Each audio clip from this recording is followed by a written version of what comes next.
أعزائي المشاهدين في كل مكان، أسعد الله مساءكم بكل خير، وإلى حضراتكم من الفضائيات الإريترية نشرة أخبار 10 مساء يصحبكم فيها نور الدين خليفة، وأستهلها لكم بأهم ما جاء فيها من أنباء.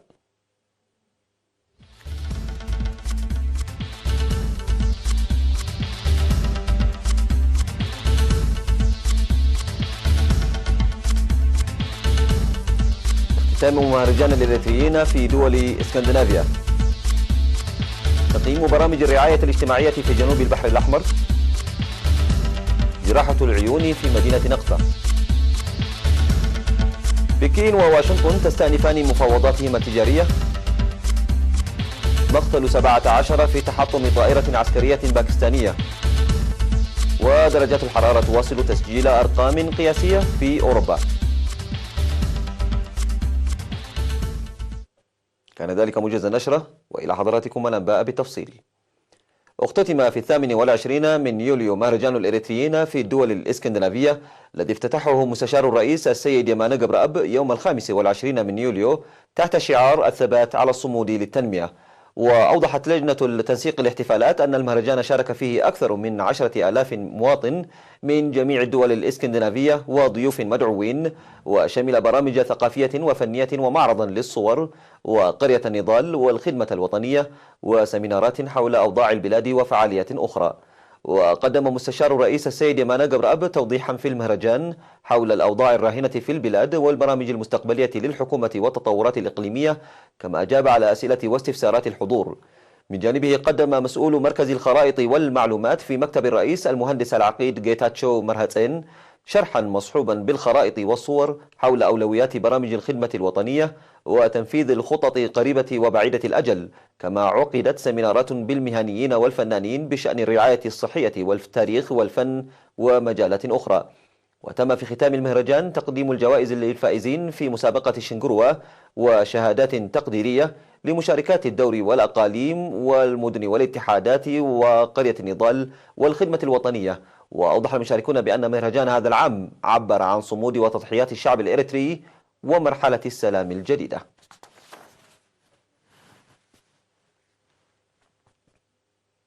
ذكر مكتب وزارة العمل والضمان الاجتماعي في إقليم جنوب البحر الأحمر في الاجتماع نصف السنوي المنعقد في 29 من يوليو الجاري في مدينة عصب، ذكر بأن برامج الدعم والتأهيل الجارية للجهات المحتاجة حققت نتائج جيدة.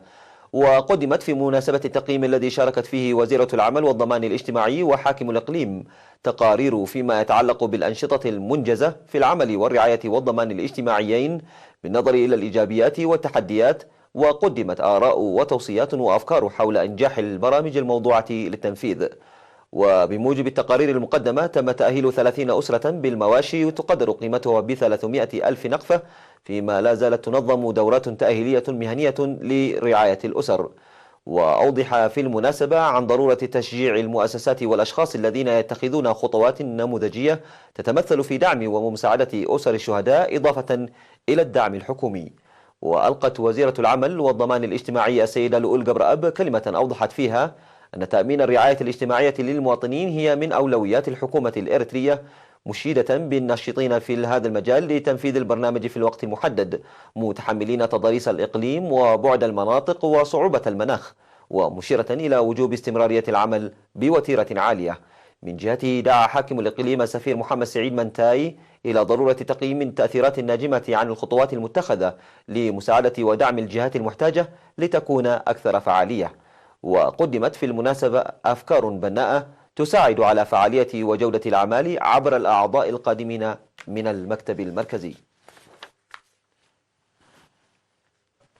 قام مكتب وزارة الصحة في إقليم شمال البحر الأحمر بالتنسيق مع مستشفى مدينة نقفة بإجراء عمليات جراحة العيون ل 136 مواطنا قدموا من كافة أرجاء مديرية نقفة والمناطق البعيدة في مديريتي أدوبحة وقارورة.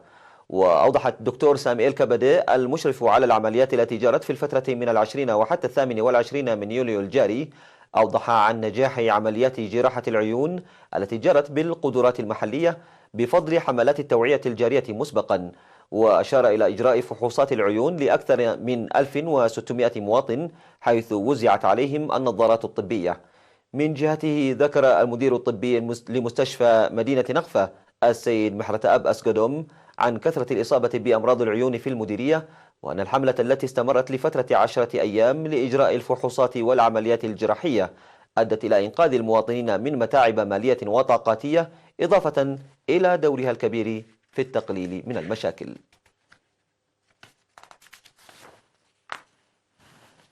دعا مسؤول الصحة العامة في مستشفى تسني السيد عاوت مبرهت لتعزيز دور المجتمع المدني عامة وخاصة المرافق الخدمية للسيطرة على الأمراض التي تظهر في موسم الأمطار مثل الملاريا والأمراض الخريفية في مديرية تسني. وفي السمينار الذي عقده السيد عاوت لحوالي 500 من أرباب العمل والعمال والمرافق الخدمية، أشار إلى أن البيئة الملوثة وغير النظيفة معرضة لتكاثر البعوض والأمراض المعدية، داعيا لرعاية وإدارة المرافق الخدمية ومحتوياتها ومحيطها جيدا. وناشد المجتمع المدني للعمل بوعي لمواجهة الأمراض الخريفية العابرة للحدود نظرا لتنقل شعوب دول الجوار من وإلى البلدان، حيث يؤثر ذلك في الأساس سلبا على المناطق المتاخمة للحدود. وذكر بأن الوفيات التي كانت تسببها الملاريا بلغت أدنى مستوى لها بفضل العمل المنسق بين المواطنين والمؤسسات الصحية، مشيرا إلى تسيير برامج الوقاية من الملاريا مثل رش الأدوية تحسبا من انتكاسة الملاريا وشيكونغونيا الكرفس. من جهته قال مدير مديرية تسنيا سيدي سيوم جبريسوس إن النظافة البيئية مهمة جدا في ضمان صحة المواطنين، ومن أجل تأمين ذلك تنظم إدارة المديرية حملات النظافة وتقوم بالمتابعة اللازمة للمرافق الخدمية. ودعا المشاركون لتمهيد المستنقعات والحفر المنتشرة في وسط المدينة بالآليات الثقيلة، مؤكدين جاهزيتهم على العمل من أجل نظافة مدينتهم.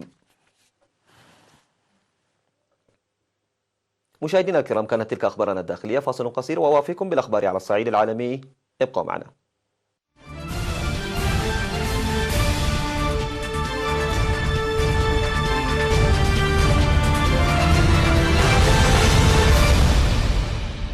مرحبا بكم. يلتقي المفاوضين الصينيون والأمريكيون في شنغهاي لإجراء محادثات جديدة بشأن الحرب التجارية بينهما، لكن بكين وواشنطن لا تتوقعان الكثير بشأن فرص التوصل إلى اتفاق. وستعقد الاجتماعات الثلاثاء والأربعاء في العاصمة الاقتصادية للصين، وستكون الأولى وجها لوجه بين الطرفين منذ فشل المفاوضات في مايو الماضي، عندما اتهم الرئيس الأمريكي دونالد ترامب بكين بعدم الوفاء بالتزاماتها. ويجري المفاوضات عن الجانب الأمريكي الممثل الأمريكي للتجارة روبرت لايتهايزر ووزير الخزانة ستيفن مونشن. وتخوض الصين والولايات المتحدة منذ العام الماضي مواجهة تجارية تتمثل بتبادل فرض رسوم جمركية على سلع تتجاوز قيمتها 360 مليار دولار من المبادلات السنوية.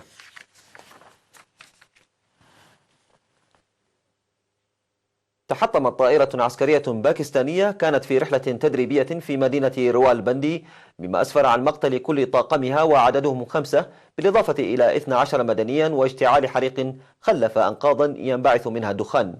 وقال بيان للجيش الباكستاني إن الطائرة كانت في رحلة تدريب روتينية عندما تحطمت، لكن لم ترد تفاصيل بعد عن سبب الحادث أو نوع الطائرة.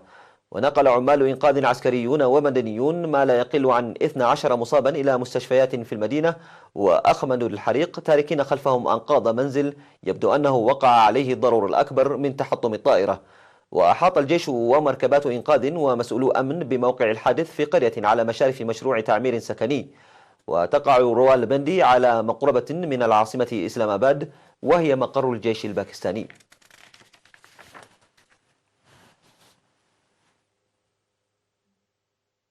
خبرنا الأخير من بريطانيا، حيث وصلت درجة الحرارة في المملكة المتحدة إلى مستوى قياسي بلغ 38.7 درجة مئوية في 25 من يوليو الجاري، وفق ما أعلن مكتب الأرصاد الجوية في المملكة المتحدة مؤكدا بيانات أولية. وكتب المكتب على تويتر أنه بعد التدقيق في بيانات حديقة جامعة كامبريدج النباتية، نؤكد أن هذه الحرارة هي الأعلى المسجلة في المملكة المتحدة رسميا. أما الرقم القياسي السابق فقد سجل في فرفشام في مقاطعة كنت في جنوب شرق إنجلترا في أغسطس من عام 2003 بحرارة بلغت 38.5 درجة مئوية. وقال مارك ماكارثي من المركز الوطني للمعلومات المناخية في مكتب الأرصاد الجوي إن درجات الحرارة في بريطانيا آخذة في الارتفاع منذ منتصف القرن العشرين. وشهدت أنحاء أوروبا درجات حرارة قياسية الأسبوع الماضي بعد أن ضربتها موجة حارة قادمة من الصحراء.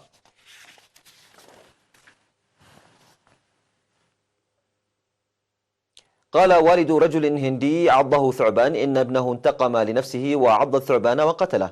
وقال الأب بابورام إن ابنه راج كومار كان مسترخيا في منزله عندما تسلل الثعبان إلى منزله في ولاية أوتار براديش في شمال البلاد ولدغه. وأضاف الأب إن الثعبان عضه وفي المقابل عضه هو الثعبان وقطعه بأسنانه ومزقه إربا. ونقلت الأسرة الرجل إلى مستشفى وقالت وسائل إعلام إن حالته حرجة. وذكرت تقارير أن الثعبان الذي لدغه من نوع ثعبان الجرذان الذي يعتبره الخبراء غير سام عادة.